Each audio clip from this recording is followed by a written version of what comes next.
दोस्तों आदाब, मैं अली आदिल खान आपकी खिदमत में हाजिर हूं। आप देख रहे हैं times of पीडिया channel.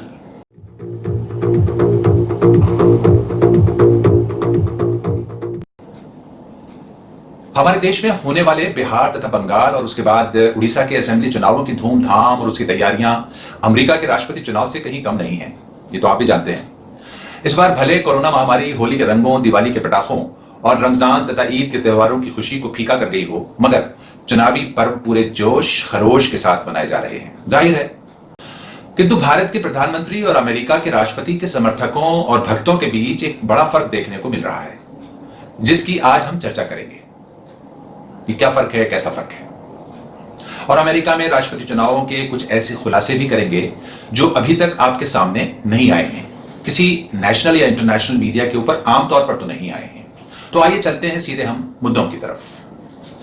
PM Modi के 2014 के अच्छे दिन और सबका साथ सबका विकास के नारे के झूठा साबित होने के बाद 2019 चुनाव के आते आते उनकी जिस लोकप्रियता में विपक्ष को भारी गिरावट का अनुमान था, वो नहीं दिखाई दिया, बल्कि 2019 का लोकसभा चुनाव एक बार फिर मोदी के स्टार प्रचारक के रूप में ही जीता गया। ये हम सब जानते हैं। देश और दुनिया में सरकारें अपना वर्चस्व बनाए रखने के लिए झूठ, नफरत और खौफ का माहौल बनाए रखने में रुचि रखती हैं। हम सब इसका जो है अनुभव भी कर रहे हैं। पहले राष्ट्रपति ट्रंप के द्वारा उनके कार्यकाल में जो झूठ बोले गए, चूंकि झूठ की बड़ी चर्चा है, तो उनके कार्यकाल में जो बोले गए झूठ हैं उस पर एक सरसरी नजर डालते हुए हम आगे बढ़ेंगे। याद रहे, हिंदुस्तान की अधिकतर जनता ट्रंप को मोदी के दोस्त के रूप में ही पहचानती है।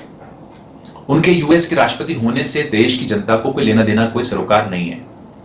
फरवरी मार्च में नमस्ते ट्रंप इवेंट ने यूएस प्रेसिडेंट को भारत में एक पहचान दी थी, ठीक उसी तरह जिस प्रकार हाउडी मोदी इवेंट ने पीएम नरेंद्र दामोदर दास मोदी को यूएस में परिचित कराया था।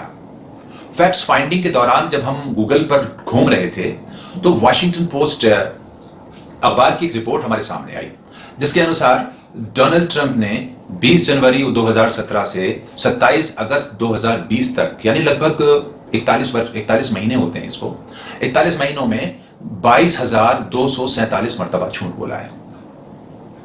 ट्रंप को शायद इस बात का आभास भी नहीं होगा कि जब 2020 के प्रेसिडेंट चुनाव होंगे अमेरिका में, तो उनके वोटों की गिनती के वक्त उनके झूठ भी गिने जाएंगे, झूठों का भी शुमार होगा। ऐसा ही डाटा भारत में भी ट्रंप के करीबी दोस्त का भी शायद कोई तैयार कर रहा होगा या नहीं, हमें इसका पता नहीं है, लेकिन इसका भी आभास है। लेकिन जाहिर है, दोस्ती विचारों में समानता के आधार पर ही होती है और हुई होगी। हालांकि नेकी और बदी या अच्छाई और बुराई की गिनती के सामने आने का दिन अभी हम सबको देखना बाकी है, यानी द डे ऑफ जस्टिस, आखिरत का दिन, हश्र का मैदान। अमेरिका और दुनिया की तारीख में भी ये पहली बार हुआ जब ट्रंप की प्रेस कॉन्फ्रेंस के दौरान कई पत्रकार बाहर आ गए और वो ट्रंप द्वारा दिए गए बयानों के सच की पड़ताल करने लगे। क्या ट्रंप सच बोल रहे हैं या फिर वही झूठ, पुराना झूठ? आखिर वही हुआ जिसका इन पत्रकारों को अंदेशा था कि ट्रंप अपनी विजय का जिन स्टेट्स में ऐलान कर रहे थे उस प्रेस कॉन्फ्रेंस के दौरान, उनको पता चला कि ऐसा नहीं है, बल्कि उन स्टेट्स में अभी गिनती चल रही है और लगभग गिनती अभी मध्य में ही है, बीच में ही है। अमेरिका की नौजवान पीढ़ी ने केवल 4 वर्षों में ही प्रेसिडेंट ट्रंप की नीयत और झूठ की राजनीति को समझकर बिना वक्त गंवाए फैसला कर लिया। ट्रंप हमारी आपको नमस्ते, या नमस्ते ट्रंप। मोदी और ट्रंप के बीच भले समानताएं और बराबरियां पाई जाती हैं बहुत सारे इश्यूज में, किंतु दोनों लोकतांत्रिक देशों की जनता में अपने भविष्य को लेकर भारी अंतर बना हुआ है। आगामी चुनावों में देश की जनता जाओजी मोदी का स्लोगन लाएगी या आओजी मोदी का, यह तो फिलहाल हमें नहीं पता, किंतु अमेरिका में हाउडी मोदी अब नहीं आएगा, यह बिल्कुल तय है। अमेरिका के इस बार के जो चुनाव हैं वो बड़े खास हैं और इसकी कुछ खास बातें भी हम आपको बताना चाहते हैं। जिसमें एक बात यह है कि वहां की जो 18 से 30 वर्ष की पीढ़ी है ना, उसने बहुत जोश और खरोश के साथ इस बार वोट कास्ट किया है अपना, जिसको हम नौजवान कहते हैं। हमारे यहाँ नौजवान वोटर्स की तादाद बहुत है, लेकिन वो सही फैसले लेने में शायद कुछ राजनीतिक पार्टियों के उन लोगों से प्रभावित होती हैं जो रात को उनके मोहल्लों या घरों की तरफ कूच करते हैं, कुछ टनटनाती हुई और छनछनाती हुई थैलों के साथ। अब आप जानते हैं वो सब क्या होता है। खैर, सही वक्त पर सही फैसला लेकर अमेरिका की नस्ल ने तो अपना शायद भविष्य बेहतर कर लिया होगा, लेकिन भारत का नौजवान क्या अपने भविष्य को बेहतर करने के लिए सोच भी रहा है या नहीं, अभी इसका भी हमें पता नहीं है। अमेरिका के चुनावों में नस्ल परस्ती और रंग परस्ती का जहर तो हमें हमेशा दिखाई दिया है, जो चुनाव से कुछ दिन पहले भी दिखाई दिया था जॉर्ज फ्लॉयड की मौत के बाद। किंतु इसके बावजूद धर्म के नाम पर दीवानगी और मूर्खता नहीं दिखाई देती, जबकि भारत में धार्मिक नारों और आस्थाओं के नाम पर ध्रुवीकरण हमेशा से आम बात रही है। इसीलिए भारत का ही सबसे ज्यादा पढ़ा लिखा नौजवान बेरोजगार है और जिसने क्राइम, दंगा और लूट मार को अपना धंधा मजबूरन बना लिया है, चूंकि उसके पास कोई धंधा और नौकरी नहीं है। और ये भारत की राजनीतिक पार्टियों को सूट भी करता है, जाहिर है सूट करेगा। और अब देश के नौजवान में भी जो है वो असली और फर्जी राष्ट्रवाद के बीच अंतर समझने की परख आने लगी है या नहीं, ये अभी बहुत वसूख के साथ और कॉन्फिडेंस के साथ नहीं कहा जा सकता है, क्योंकि अभी चुनाव लगातार बिहार, बंगाल और होने वाले हैं। बिहार तो हो ही गया, तो ये उसके बाद कुछ तय कर पाएंगे कि क्या फर्क आया है हमारी नौजवान पीढ़ी में। जितना बेरोजगार नौजवान सियासी पार्टियों की IT सेल में फ्री की नौकरी कर रहा है ना, यदि इसको काम मिल जाए तो यकीन मानो झूठ और नफरत की जितनी भी मल्टी लेवल मार्केटिंग MLM कंपनियां चल रही हैं ना, वो सब बंद हो जाएंगी। मल्टी लेवल मार्केटिंग की जो कंपनियां हैं वो सब बंद हो जाएंगी। मगर भारत की राजनीति और राजनेताओं को देश की अनपढ़, बेरोजगार और कमजोर तथा गुलाम सोच की आवाम चाहिए। यही देश की राजनीतिज्ञों को और राजनीति को भी सूट करता है। ऐसे लोग चाहिए देश की राजनेताओं को, राजनीतिक पार्टियों को, जो सवाल न करने वाले हों, अपने संवैधानिक अधिकारों से बेपरवाह हों, बस मदहोश पड़े हों, हुड़दंगी मचाते हों। होशी तथा जाहिल किस्म की जनता चाहिए हमारे राजनेताओं को, और जो मैंने अभी पहले कहा वो सूट करती है।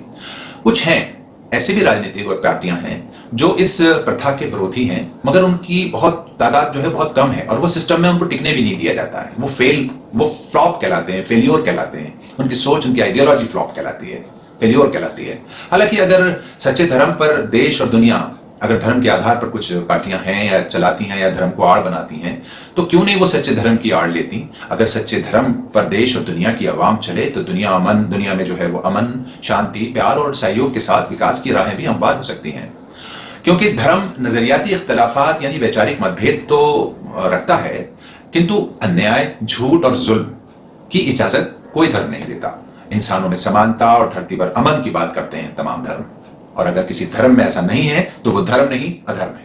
जबकि यह भी सही है कि दुनिया में धार्मिक विचारों के विरोधाभास के चलते कई बड़े युद्ध हो चुके हैं, मगर अमन का रास्ता भी याद रखिए धर्म ही से निकलता है। इससे भी इनकार नहीं किया जा सकता है। यह एक प्रमुख मुद्दा है जिस पर लगता है कि चर्चा होनी चाहिए, होती रहनी चाहिए, मगर अनफॉर्चुनेटली नहीं होती। दोस्तों, हाजिर होते हैं आपके साथ एक छोटे से ब्रेक के बाद।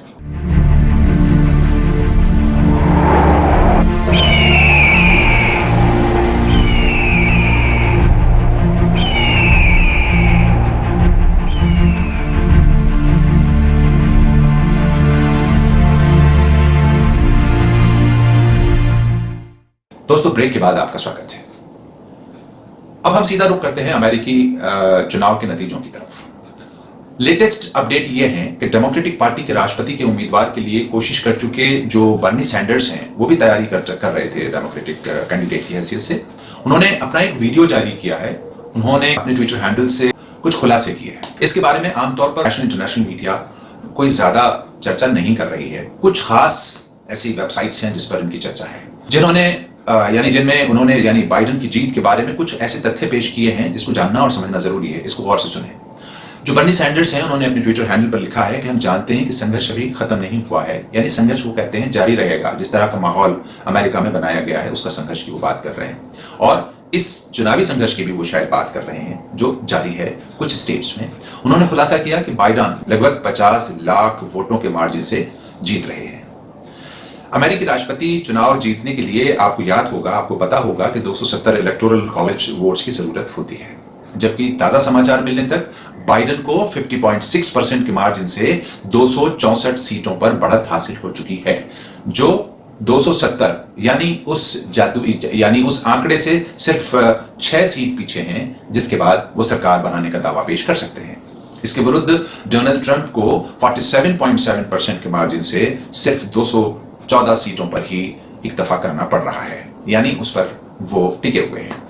बर्नी सैंडर्स कहते हैं कि ये चुनाव सिर्फ बाइडेन और डोनाल्ड ट्रंप के बीच का चुनाव नहीं था, बल्कि ये चुनाव इससे कहीं ज्यादा गंभीर था। ये लोकतंत्र बचाने का चुनाव था, देश में कानून व्यवस्था को बनाए रखने का चुनाव था, अमन और शांति लाने का चुनाव था।